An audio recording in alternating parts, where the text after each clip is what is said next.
Is this on? All right. Do I have a candidate? Oh, yeah, okay, hey.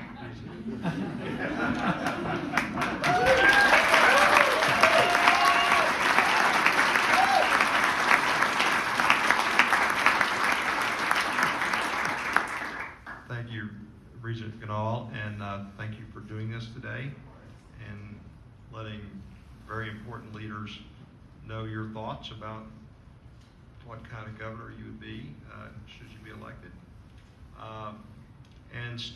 My first question would be, if you are elected governor, tell me what your 4 years would look like. Thanks, Dean. So I get asked a lot, what are you going to do as governor of Colorado? And I say, first and foremost, I'm going to undo a lot of things. I want to undo a lot of the regulations, the taxes, the fees that are burdening small business owners and families and making it harder to afford groceries, gas, and school supplies, to be honest. People are really hurting in Colorado right now. As I've traveled the state, visited all 64 counties almost twice now, and I've been an elected regent statewide for almost 6 years, so I've been doing this for a while. And what I hear is a level of anxiety, a level of distrust with our government, and they just really want to be trusted. People across Colorado, whether a small business owner or a parent or a farmer, a rancher, they want to be trusted to make good decisions for their lives, their businesses, their families, their health, and their kids. Okay. You have said that if you were elected governor, you would advocate eliminating the state income tax and cutting the gasoline tax in half. That's a big, big hunk of what runs the state. What would you replace it with?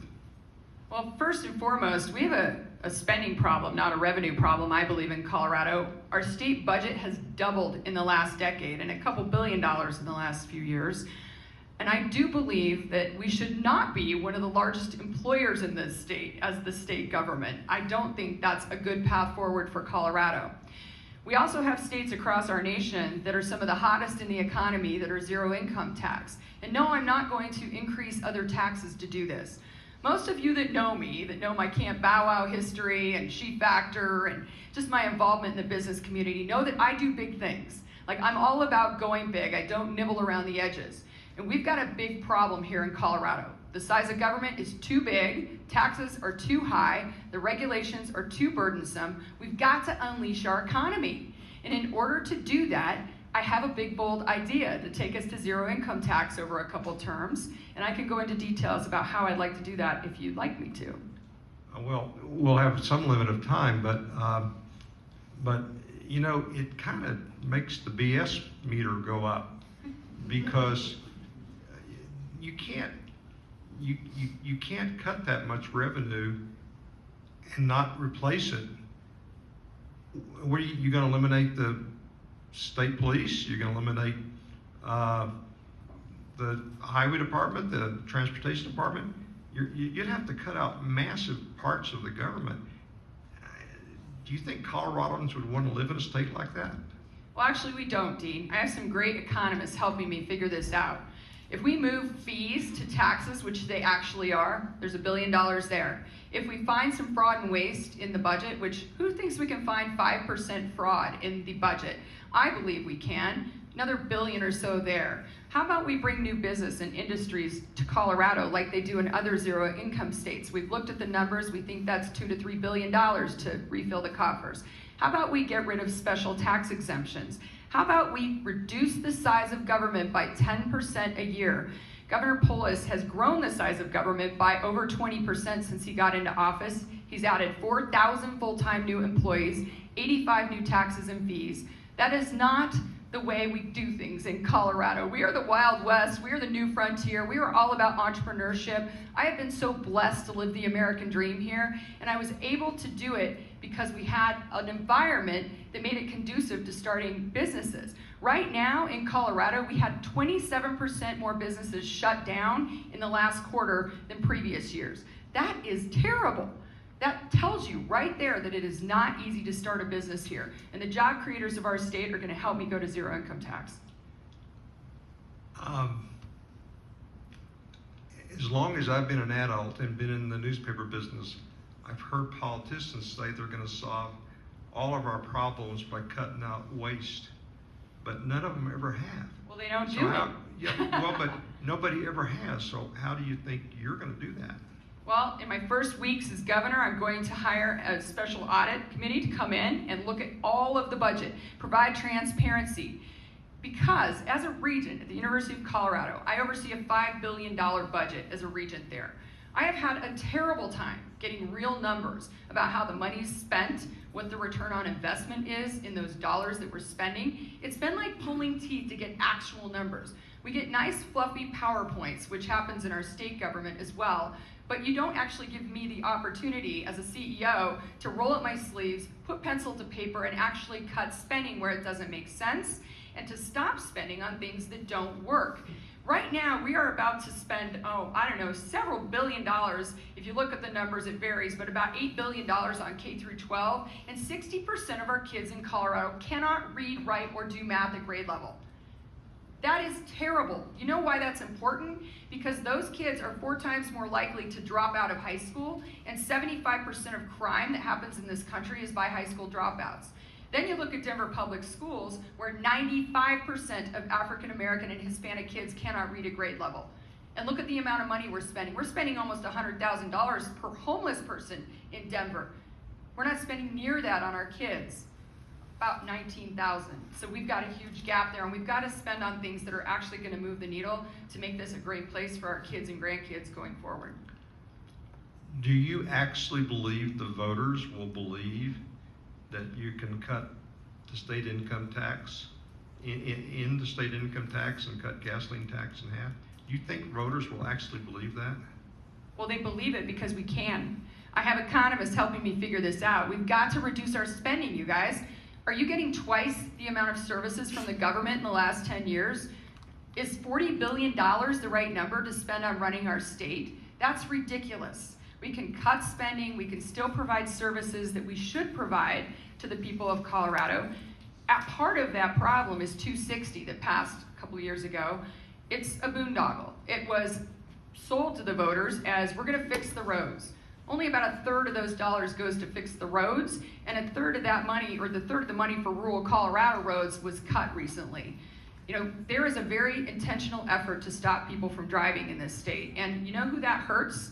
It hurts the poorest in our state. It hurts the farmers, the ranchers, the small towns across Colorado. It hurts the single mom in downtown Denver who cannot afford gas or cannot afford an electric vehicle or take transit to get her 2 kids to daycare and work every day. It's just unrealistic, and we've gone too far, too fast on this Green New Deal here in Colorado, and it's really destroying our economy. So a lot of this, again, is just rolling things back and undoing a lot of the policies that have been put in place in the last few years. Okay, have you seen the smog in downtown Denver? Don't you think going to renewables and making the environment better is important for the people that live here? Yeah, Dean, we all want clean land, clean air, clean water for our kids, our grandkids, our families. So why not clean up the congestion on 270 or I-25 instead of cutting those projects and not fixing the roads? That makes no sense. Why not get our oil and gas industry back to work because we produce the cleanest energy on the planet here in Colorado? It makes no sense. If we want clean air, clean land, clean water, let's produce here where we do the right things for our environment and not defer to Saudi Arabia and Venezuela. But if you cut the gasoline tax in half, how are you going to fund improving the highways? I've laid out a transportation plan to do just that. What I believe we need is transparency with the voters. They are dying for somebody to just be honest with them and tell them the truth.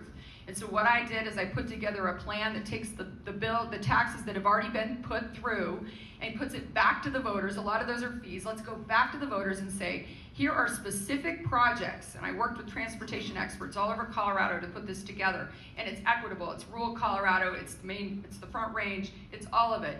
and let's do those specific projects. I'm not going to change anything on you.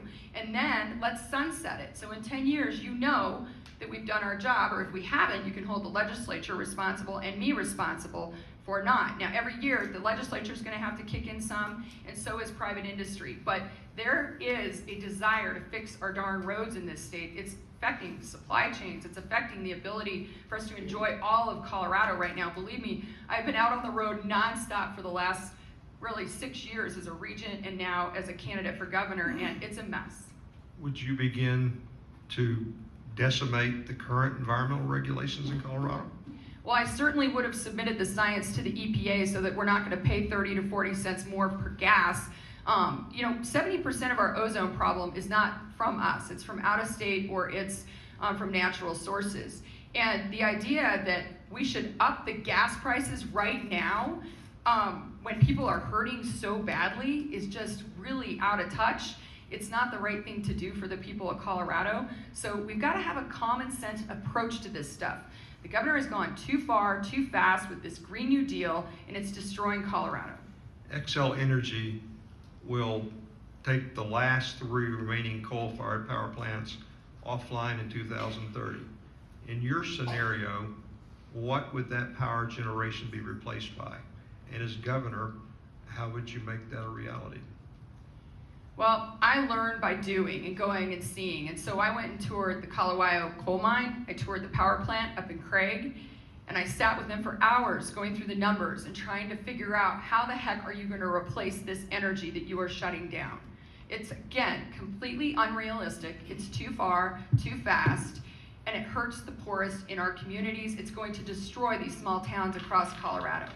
And if we're serious about clean energy, why did the legislature and why didn't the governor push towards the study for nuclear? That was in the last legislative session and they turned it down. That makes no sense. Nuclear is a good option that we should absolutely look towards if we are going to shut these plants down.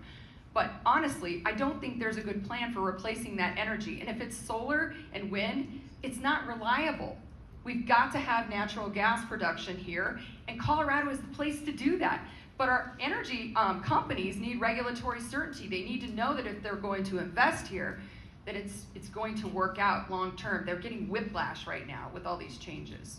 Okay, I don't want to belabor it, but you still haven't told us how you're going to run the government with no state income tax and with half of the gasoline tax. It makes a good soundbite, but for most of us who understand state government, it's just total bullshit. So tell me why I'm wrong. Well, a lot of people across Colorado think the government's total bullshit right now, Dean. I hate to say it. Yeah, but you still got to give it. You just I can't just say it in the explained to you how we're campaign. going to do it. We're going to refill the coffers with new business and industry like they've done in the 8 other, soon to be 9 other zero income tax states. We are going to cut fraud and waste. We are going to stop special tax exemptions. We are going to call fees what they are, taxes, and move them to the general fund. There's a lot of ways we can chip away at this over 8 years. We've got a good plan, and we're posting it on the website today with more detail, but I feel very confident we can do this. You know, I've been told my whole life, you can't do this, you can't do that. Doggy daycare will never work out. You can't get through the recession with Camp Bow Wow. You can't run for regent. You won't win against the Democrats statewide in Colorado. And guess what? I'm a fighter, I'm a survivor, I know how to get things done, and right now people are sick and tired of the out of control spending here, so I am going to go big, I am going to go bold, I'm not going to nibble around the edges, and we are going to get our state back on track. And if you guys don't believe me, watch us. Don't you think they'll be sick and tired when there's no services here? That's I not mean, the case. people didn't move to Mississippi, they moved to Colorado. Dean, I'm doing what the voters of Colorado are asking me to do. I have been on the ground for 6 years listening to people across the state and talking to Democrats, unaffiliated, Republicans. People are fed up with the out of control spending, with the lack of transparency, so we're going to hold the government accountable. They're going to hold me accountable towards spending less, tightening our belt, and investing in things that work, like getting our energy industry back to work. If you want to fix the budget, if you want to refill the coffers, let's get oil and gas production going again. It's ridiculous that we're shutting that industry down, and then we're holding a meat out day to destroy the ag industry, which is one of the top industries in Colorado. That's a whole nother issue. What would you do to get oil and gas going? Do everything I could to relax some of these overbearing regulations, give them regulatory certainty so they feel confident that we can produce here, and actually be a leader and an advocate and educate the public about why it's so important to stop lying to the public about the evils of oil and gas when it is the most important thing we can do to help the poorest in our society is to produce oil and gas here in Colorado and not rely on Saudi Arabia or Venezuela. This is also a national security issue, as we're seeing with Ukraine and what's happening in Europe. We can also add in nuclear, we can add in hydro, we can still do wind and solar. I am an all of the above energy candidate and will be governor. But guys, we cannot do this without natural gas. It just doesn't make sense. Would you, in order to grow the state economy, would you offer incentives to bring new business to Colorado?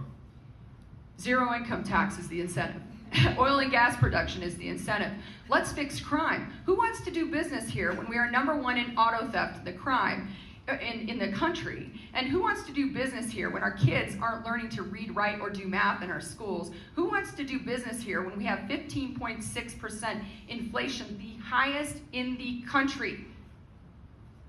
That's how you get business here, is you fix these problems. You have a leader who wants to roll up their sleeves, listen to the people of Colorado, and if I have to take some ballot initiatives to the people of Colorado, I'll get them on board and they'll help me do it. What would you do to fix crime? Oh, I have a list. Okay. My dad's a police officer. He's here. And now, knowing that you're not going to have any money to do it, but what would you do to fix it? I keep explaining how this is going to work. So can you just assume that my plan's going to work and then... That's a pretty big assumption All to right, make. well, don't then. I don't think anyone in this room believes that, but if you do, keep I have saying a lot it. of people who have invested in me as a candidate and as a governor who believe in my vision for Colorado. And yes, I'm going to do big, bold things. I'm not going to nibble around the edges. I'm going to fix these problems. And I will get this economy back on track. I will fix crime by making tough decisions like decriminalizing fentanyl is not the right thing to do for Colorado. We've got to make fentanyl a felony and keep people in jail, put the drug dealers in jail. We've got to cancel our status as a sanctuary state, because do you guys know that that doesn't allow ICE agents and law enforcement to communicate and help each other? It's one of the top issues I hear on the southern border of Colorado. Fentanyl is destroying our state, it's destroying our community. It's the #1 killer of people in Colorado aged 18 to 45, and it's killing our children. It's called fentanyl poisoning, not overdose, because they don't know the Xanax or Adderall that they're messing with is laced with fentanyl, and they're dying. They're literally dying right now. The media doesn't want to cover it, but it is the #1 issue I hear about all over the state. Then I'm going to replace the parole board with people who actually have a law and order stance and will keep our communities safe. I'll replace the heads of Department of Justice, Public Safety, Corrections. I will have the back of law enforcement. Right now, they cannot recruit or retain anybody because of the qualified immunity issue, because no one wants to stick up for them and appreciate what they do.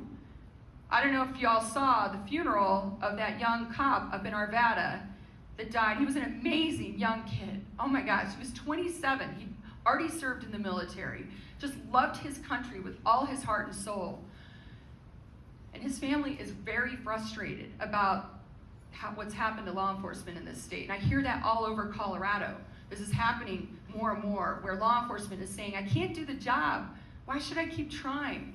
Why would I want to be a cop right now? It's all about just having their back. And in the debate the other night, the governor tried to say I'm going to defund police and I'm going to cut the state patrol budget. That's a bunch of nonsense. If you haven't learned anything about me on this campaign trail, it's that I respect law and order.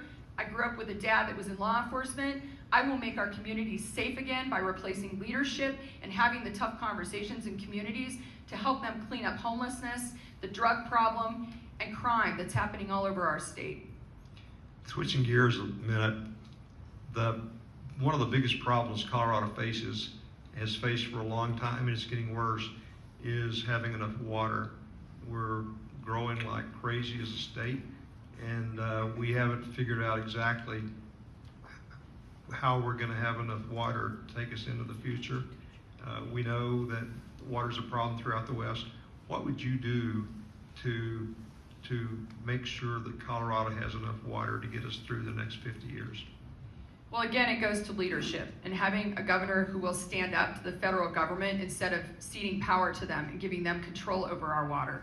We've got to make Colorado water decisions in Colorado by Coloradans. I will do everything I can to protect the water that is rightly ours, and that starts with storage. Instead of continuing to study the problem and adding another study and this study and that study, let's just act.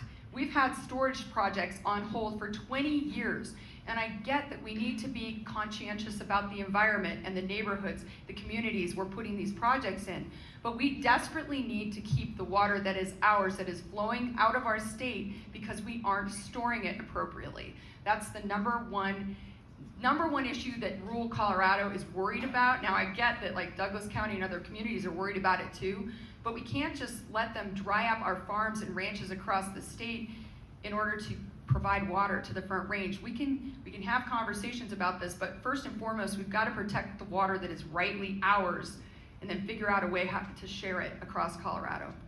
Would you be in favor of a statewide water conservation effort? I mean, we have one right now. I think we're all worried about water, right? I've put together 27 water leaders from around the state who are helping me with my water policy. And we've been working together for months, figuring out a plan for day one so that we can go aggressively after protecting our water and making sure that we can grow, because we want to grow, as evidenced by my desire to go to zero income tax. But water plays a key part in affordable housing and building out more housing across Colorado and growing our communities. So it's all interlaced right now. Higher education, that's a very important part of our future. Are you comfortable with our higher education system today? Well, as a regent at the University of Colorado, no, I'm not. Well, you're a regent, so why haven't you done something about it? Well, I'm one of 9 regents, and if you haven't heard, we lost the majority on the board, so it's been a bit tough to get things through. But in my first few years when we did have the majority, we fought like crazy to lower tuition and fees and stop building these big expensive buildings when we know things are going digital. We fought to get students tuition rebates when we went online, and the board turned it down. I fought to stop mandates because we've got to trust people again to keep themselves healthy and safe. I fought hard for free speech. I was able to work with some other regions to stop safe free speech zones on college campuses, and we went to the legislature, and with the help of some of the friends there, we got that passed for all of Colorado. And the most controversial thing I've done, you guys, this is crazy, is fought to bring civics back to higher education and make sure that our kids can learn how the government works and about the Constitution and the Founding Fathers and their vision for this country. Because I've been so blessed to live the American dream because of where I was born, and because of a loving family that provided me with support, because I had a good education when the public schools were doing well and teaching us how to read, write, and do math, and because I started Camp Bow Wow when we didn't have overburdensome regulations and taxes and fees. I am worried sick about what's happening in our state. It is headed in the wrong direction, and we need new leadership now. It has been widely reported throughout the country that 60% of Republican challengers in public office are election deniers. Are you an election denier? No, I've been saying repeatedly since I launched my campaign, that Joe Biden is president, he's our commander-in-chief, so is my lieutenant governor, by the way, and the media will not cover it because it makes a much better story, a much more heated campaign if they don't believe us. But your running mate is an election denier. He is not an election denier. He is. Go look at the facts. He is a Navy veteran of 24 years that grew up in the projects of Louisiana. He's African-American. He has said over and over again, did you read the op-ed in the Gazette right after he launched? He said, yeah, we all have questions. We're allowed to have questions about what happened in the elections. Stacey Abrams has still not conceded. Hillary Clinton had questions. Why is everybody so afraid to have a conversation about this? This is where free speech comes back into play. This is America where we get to question things, and he deserves the ability to question because he served in the Navy for 24 years. Okay. Will you accept the results of the election? Absolutely. All right. Okay, it's time for your 2-minute close. Thanks, Dean. And I know I sound heated, you guys, but there is so much at stake for our state and our country right now. I am terrified of what's going to happen for our children and grandchildren if we don't take a stand and change the way we are going. Our kids are dying. We have the second highest drug addiction rate in the country for children here in Colorado. We have the 6th highest suicide rate for kids here in Colorado. High potency marijuana is becoming a huge issue. It's destroying kids' futures. We've got a lot of work to do to get our kids back on track. And first and foremost, I'm running as a mom of twins, Jack and Jenna, who are 10, of Holly, who's 13, and my older daughter, Tori, who's 27. And I desperately want them to have the same opportunities, the same future that I got to have as a kid in Monument, Colorado, with little money, but a lot of love and support, and a great state and a great community to grow up in. I desperately, desperately want you to look at the real numbers. There's a lot of fluffy talking points going on, but if you look at the statistics, they don't lie. They do not lie. I am a kid from Monument, Colorado, who will put my heart and soul into saving this state and getting it headed in the right direction. That's why I'm running, and I would so appreciate your support. Thank you.